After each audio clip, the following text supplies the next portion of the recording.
Olá, muito boa tarde. Estamos ao vivo no Facebook da Uninasal para mais uma conversa na Uninasal. Hoje a gente vai conversar sobre a atividade física no idoso, como isso requer a questão da massa muscular, da perda de massa muscular e osteoporose também, vários assuntos que têm ligado à prática de exercício físico no idoso. Para conversar com a gente está aqui o professor Marcel Crasto, que é fisioterapeuta formado aqui na Uninasal, trabalha com saúde do idoso e reumatologia na Clínica Escola de Fisioterapia da Uninasal, é especialista em coluna e fisioterapia do trabalho, professor de prótese e órtese na Uninasal e trabalha há 8 anos com reabilitação em saúde do idoso. Boa tarde, professor. Bem-vindo. Boa tarde, Luiz. Prazer recebê-lo aqui novamente e também receber pela primeira vez o professor Pedro Neves, que é graduado em Educação Física, mestre e doutorando, especialista em Fisiologia do Exercício, professor da Uninasal e sócio da B-Training, assessoria em treinamentos e curso em saúde. Boa tarde, professor. Bem-vindo. Boa tarde, é um prazer estar com você aqui nesse programa maravilhoso. Prazer é todo nosso. Com a gente também aí o pessoal do outro lado, você que está na internet, no tablet, no celular, na Smart TV, no notebook, onde quer que tenha internet, você pode se conectar e conversar com a gente nesse programa. Fazer pergunta, tirar dúvida. Aproveita ter um time de especialistas aqui importantes e que sabem tirar a dúvida de vocês. Então não perca tempo e participe com a gente. E aí, professores, eu queria começar esse assunto sobre a massa muscular no idoso, sobre a atividade física para eles, sabendo se realmente é comum a perda de massa muscular nas pessoas conforme vão ficando mais velhas, quando deixa de ter os 20. Com o passar do tempo, né, a gente sabe que as taxas hormonais, então o corpo ele começa a passar por um processo degenerativo, né? Então, hoje em dia, já se sabe mais ou menos em torno de 60, 65 anos, a gente tem uma média aí de realmente redução dessa massa muscular, tá? E é algo que não foge assim do que a gente vê no dia a dia, tá? Apesar que hoje a gente já tem, né, muitas pessoas que já são consideradas da terceira idade, mas que já praticam esporte, né? Você trabalha mais nessa área e que já meio que passam por cima do que a gente acha que é fisiológico, né?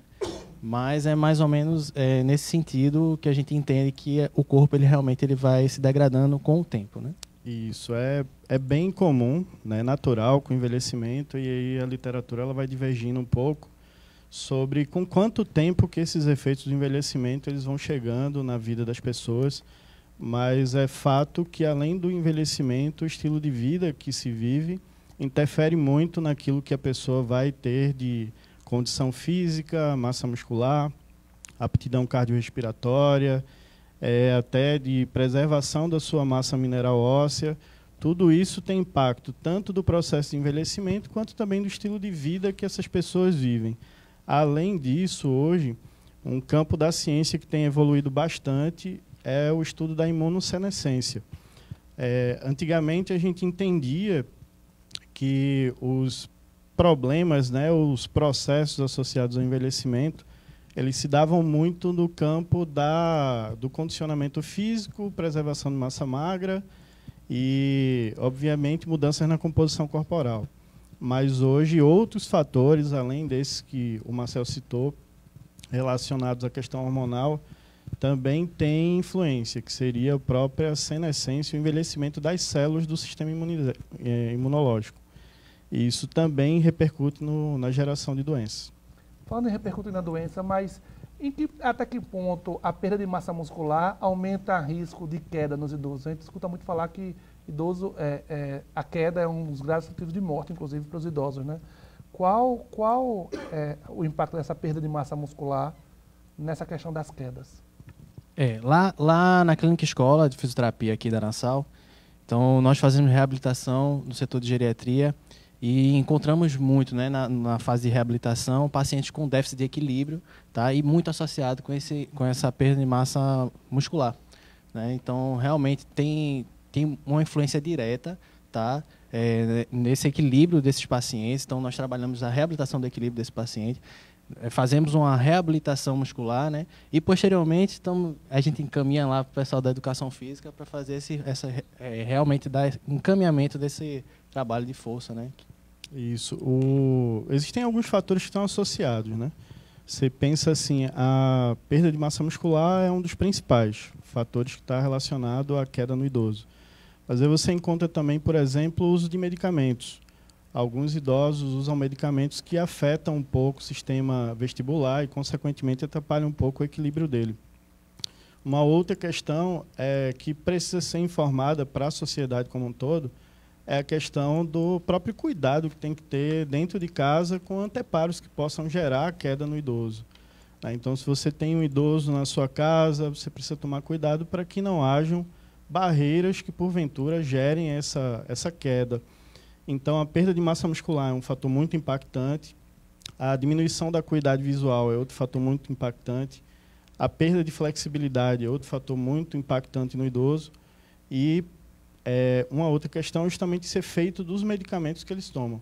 Então, você vai juntando todos esses fatores aí e, no final das contas, isso vai aumentando muito o risco de queda no idoso. E, de fato, se torna um acidente muitas vezes fatal. Chegou agora uma primeira pergunta, está vindo de Maceió. Cláudio Manoeli, que está perguntando.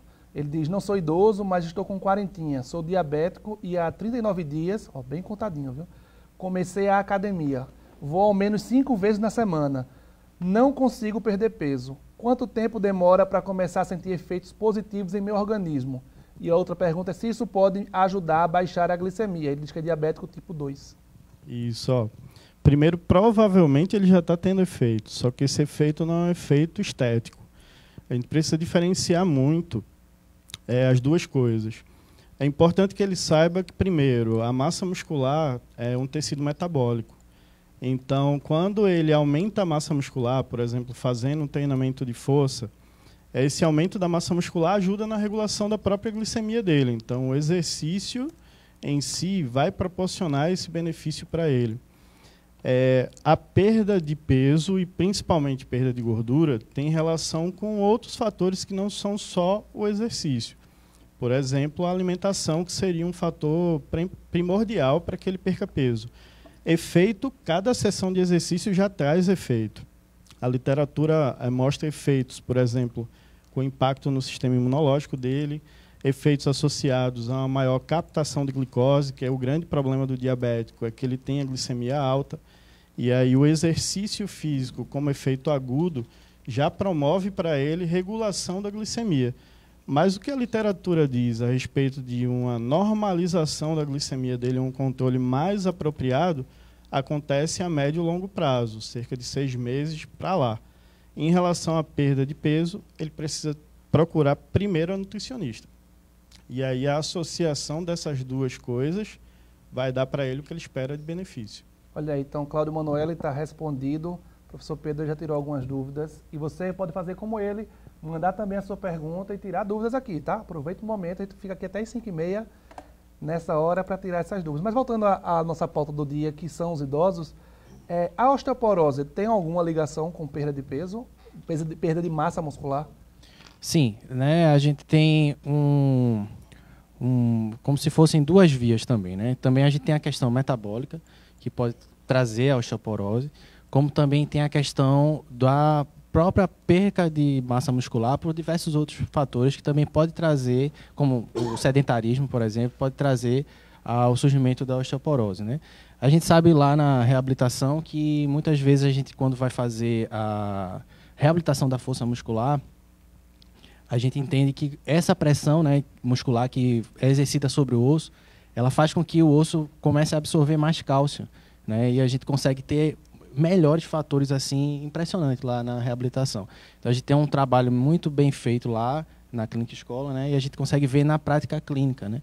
E aí esses pacientes, como eu já falei, né, a gente passou por essa fase de reabilitação, vai lá para a educação física e consegue ter um efeito bem maior, tá? Em relação à osteoporose, né? E o que é importante linkar é que a Uninasal ela possui uma academia-escola.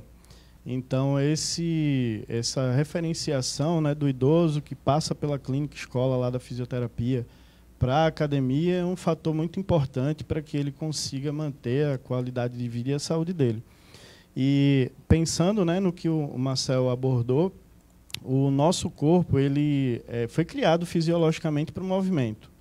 Ele foi criado, de fato, para movimento, para impacto. A própria caminhada gera impacto no osso. Então, esse impacto é o que ajuda, de fato, o tecido mineral ósseo a se remodelar.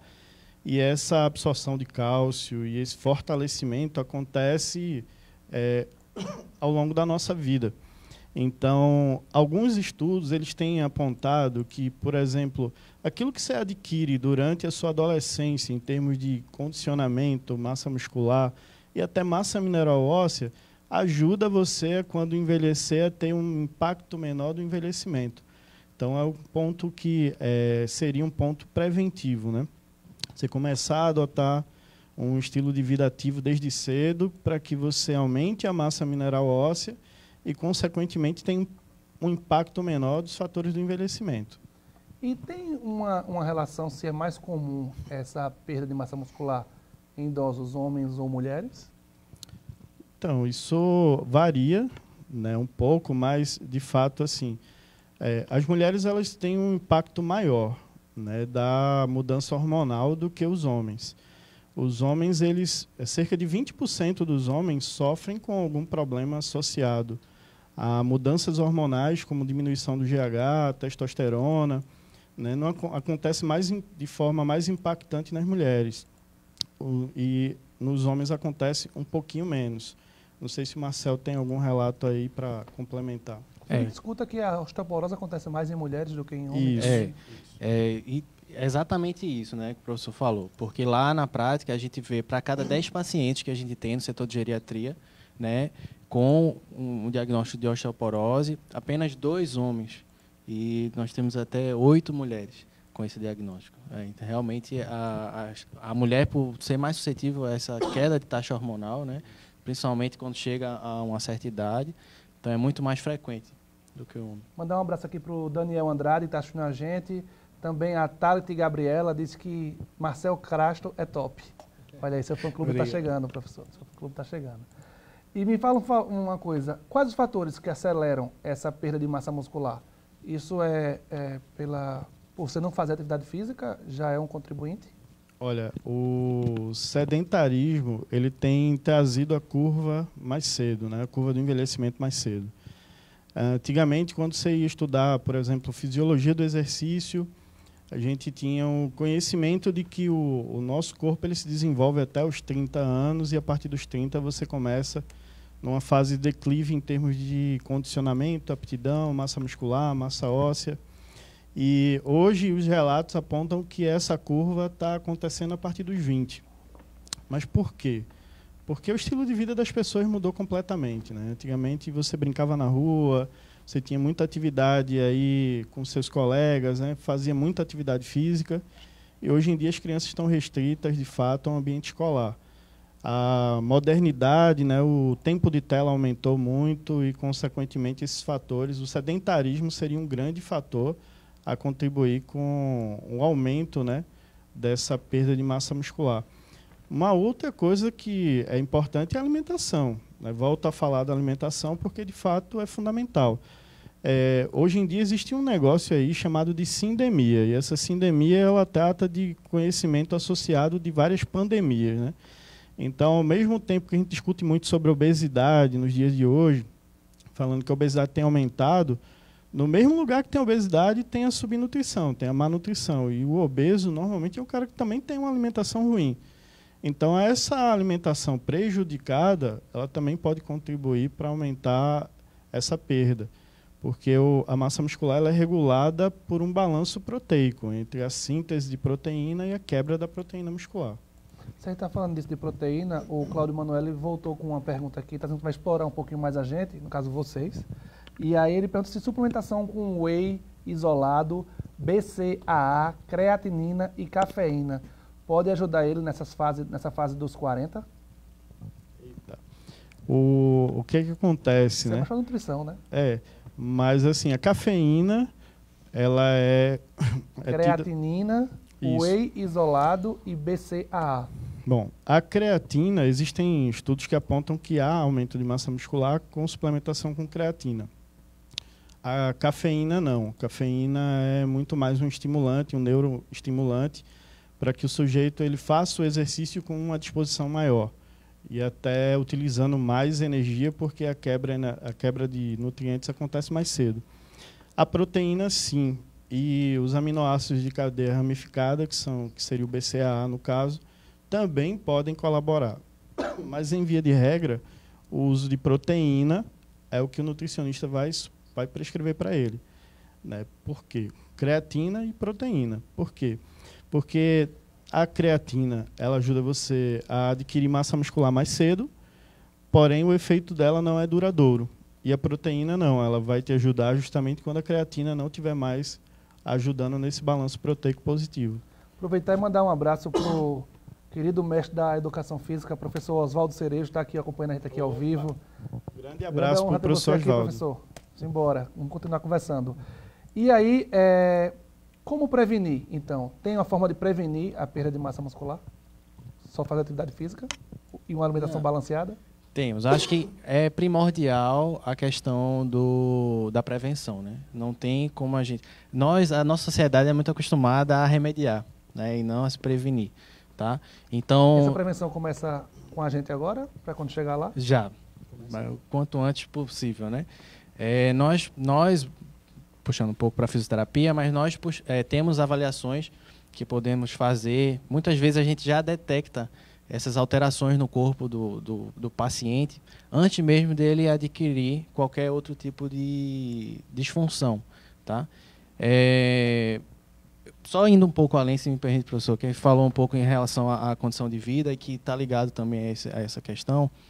Acho que desde que a gente descobriu a luz elétrica, desde a Revolução Industrial, nós passamos a dormir menos também, né? E temos um modo de vida, acho que mais operante, tá?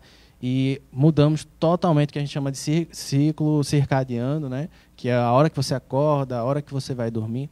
Acho que a partir daí começamos a ter vários tipos de doenças, tá? Vários tipos de disfunções, não só em relação à osteoporose, tá? E quando a gente chega numa certa idade é que a gente vai sentir os efeitos, né, do nosso dia a dia. Então a gente passa toda a nossa juventude tentando trabalhar o máximo possível, tentando fazer tudo que a gente pode fazer no nosso dia a dia, e a gente só vai sentir lá na frente, tá? E muito associado também está a questão emocional. Então, as questões emocionais elas estão diretamente ligadas. Então, a gente, quando trabalha em conjunto, né, eu com a fisioterapia, o professor com a educação física, então o pessoal da nutrição, o pessoal da psicologia, então a gente tem um ganho muito maior com esses pacientes, tá? Com esses indivíduos, certo? A gente trabalha muito a questão emocional. Então, essa alteração total de vida que a gente teve fez com que a gente realmente viesse a adquirir várias doenças. Então, esse idoso, posso falar assim, muitas vezes ele não quer, não está muito mais afim, né, de fazer suas atividades, porque já passou uma vida inteira se estressando, trabalhando. Então, vem a questão emocional, a depressão, então vem a ansiedade, então várias questões emocionais que estão envolvidas, tá, que afetam diretamente o nosso trabalho, né, na fisioterapia e na educação física também. Mas o fato, né, é que quanto antes, melhor. Quanto antes você começar a desenvolver o corpo no sentido de aumentar a massa muscular, melhor. O impacto do envelhecimento vai ser menor. E o Marcel tocou num ponto importante, né? Vários pontos importantes. Um deles é o sono. A função do sono é de fazer a regeneração tecidual. É de fazer com que aquele tecido muscular que foi quebrado por alguma atividade que você desenvolveu durante o dia, ele possa ser renovado. Então não é só uma bateria de energia que ela é carregada durante o sono, não, né? Não, vai ter regeneração tecidual à base dos hormônios que promovem aumento de massa muscular. Do hormônio do crescimento, que tem um pico de liberação à noite, do fator de crescimento semelhante à insulina, que é outro hormônio que vai atuar para aumento de massa muscular. Então, se o sujeito não dorme durante a noite, ele acaba atrapalhando o corpo dele no que diz respeito aos ganhos de massa muscular. Então, imagina só a rotina do adolescente de hoje, né? O adolescente de hoje é meio vampiro. Ele passa a noite acordado e dorme durante o dia. Esse adolescente, ele já está começando o envelhecimento de agora. Porque ele está trazendo para o corpo dele efeitos que só seriam trazidos depois dos 30, 40, 50 anos de idade. né? Então, quanto antes você tiver uma mudança de comportamento no sentido de prática de atividade física, uma alimentação adequada, uma boa noite de sono, controle do estresse, né? São vários fatores que vão fazer no conjunto, né, com que seu corpo ele sofra menos quando você tiver idoso. Então vamos considerar que a gente descansou bem, está tudo em paz. Quais são as modalidades de atividade física mais indicadas para o idoso? Então, hoje, para o idoso, no sentido de preservação Sempre da se massa fala muscular... em hidroginástica, né? Fazer hidroginástica que é menos impacto. Então, essa história da hidroginástica surgiu inicialmente com a preocupação médica em evitar que esse idoso ele passasse por alguma situação de risco. Então diziam assim, vai para a hidroginástica, porque lá o ambiente é seguro. Essa segurança que a hidroginástica passa, ela também pode, no início, colaborar para ganho de massa muscular, ou manutenção, né? Um impacto menor do envelhecimento. Como que pode? Bom, a densidade da água é 10 vezes maior do que a densidade do ar. Então, a água oferece resistência para esse idoso, mas é uma resistência que acaba assim que ele se adapta àquele meio. Então, é preciso que, como princípio do exercício, é preciso que a atividade seja progressiva. Então, a hidroginástica pode ser usada? Pode. No estágio inicial, ela pode ser usada como um elemento a colaborar nesse sentido. Mas, atualmente, né, a partir do momento que as evidências científicas começaram a surgir, o treinamento de força ele passou a adquirir um destaque maior, porque é uma atividade que promove justamente o estresse que o osso precisa e o músculo precisa para que ele passe por remodelação.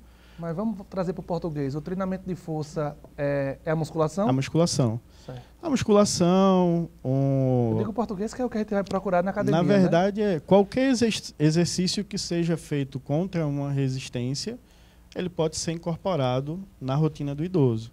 Então, a musculação pode ser, dependendo, pode ser um treinamento funcional.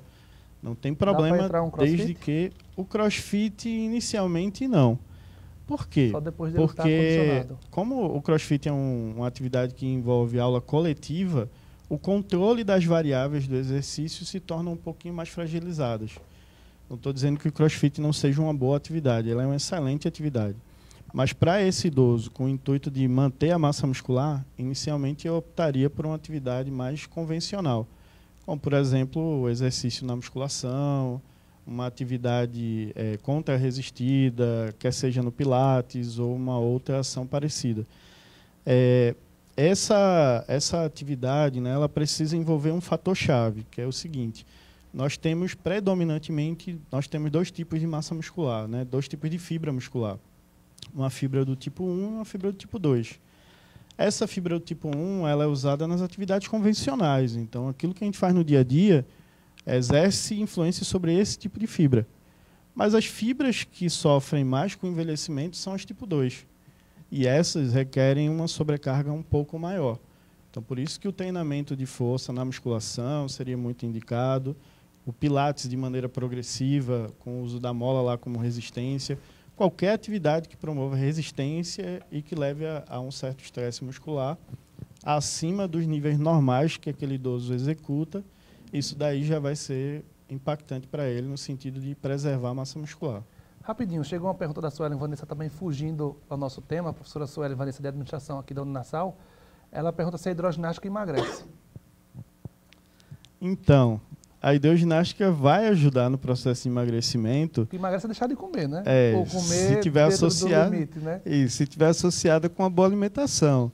Mas se você, porventura, faz atividade física e só faz atividade e não muda a dieta, vai ser difícil emagrecer, porque a diferença é muito grande no quantitativo de calorias que você gasta numa atividade física e aquilo que você emagrecer ingere. é matemática pura, né?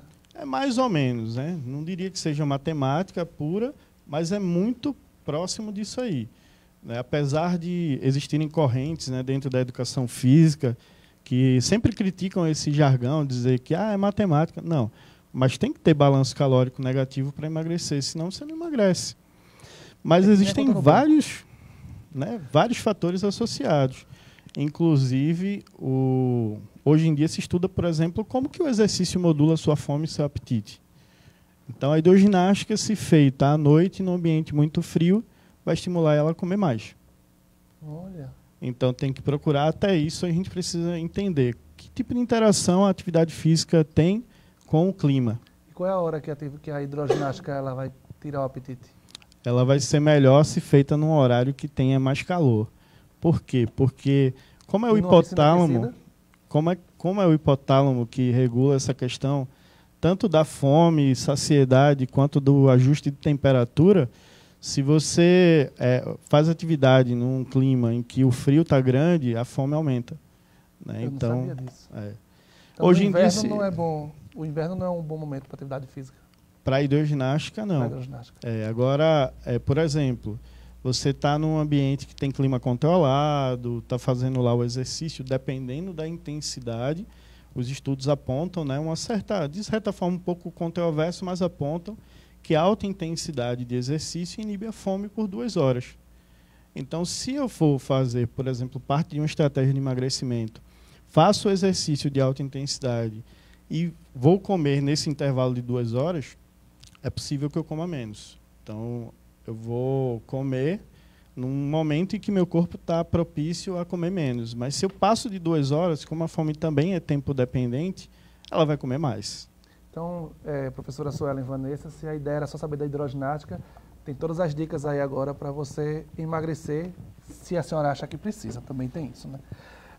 Agora, para terminar, professor Marcel, como é que a fisioterapia conversa com a educação física para tratar esse idoso que está com problema de perda de massa muscular? Além da questão de massa muscular, então a gente observa muito a questão das aderências. Tá? Então, a perda de mobilidade desse paciente que a gente atende, né? Então, esse paciente, muitas vezes, a gente tem alterações estruturais, tá? Alteração do ilíaco, alteração do tornozelo, alteração na coluna. Então, a gente faz todo um reajuste, tá, desse paciente para prepará-lo realmente para chegar a uma atividade física que ele queira, né? Posteriormente, seja o funcional, seja a musculação. Tá? Então, não é só também chegar... Muitas vezes a fisioterapia, acho que vale a pena... Eu gostaria muito de falar sobre isso. Então, a fisioterapia muitas vezes ficou conhecida como aquela terapia do choquinho.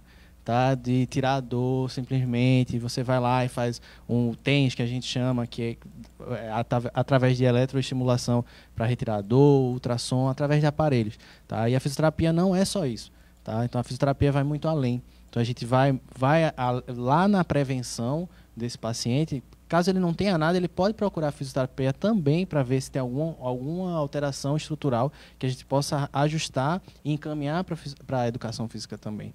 Tá? Então, a fisioterapia vai muito mais a fundo do que só o que muitas vezes a gente vê por aí. Tá? E a educação física, a gente encaminha muitos pacientes lá na clínica. Tá? Então, a gente chega numa fase que a gente está caminhando para o Pilates, né? A gente caminha para a hidroginástica também. Foi extremamente importante essa questão da noite, eu realmente não sabia também. Eu acho que essa questão da hidroginástica à noite, muitos pacientes só querem fazer atividade física à noite, né? E isso é muito interessante, tá? Eu posso Sim, por favor. complementar? Eu vejo que hoje o diálogo ele é, de fato, essencial. Tá? Dessas 3 áreas, pelo menos, assim, no que diz respeito a um controle inicial de saúde dessa condição Educação de massa física, muscular. fisioterapia Nutrição e fisioterapia. Só para você ter ideia, né? A fisioterapia hoje, por exemplo, dentro do esporte de alto rendimento, ela não é mais a fisioterapia curativa, mas ela é preventiva. Então, hoje, um clube de futebol, por exemplo, de alto nível, ele tem lá a sessão de fisioterapia antes do treino da preparação física. Para quê? Para justamente evitar que esse sujeito ele vá desalinhado, descompensado para o exercício e se lesione. Então, esse cuidado da fisioterapia, um cuidado inicial de ajuste, alinhamento corporal, como o Marcel vem falando, que se faz aqui na clínica, é fundamental para que esse idoso chegue em boas condições, né, estruturais para fazer o exercício físico. Então, sem dúvida, uma condição essencial. Essa comunicação, se me permite, Sim, claro. Essa comunicação entre a educação física, fisioterapia, nutrição, psicologia, a medicina, o médico, né? Então a gente tem outras áreas de saúde também que poderia citar.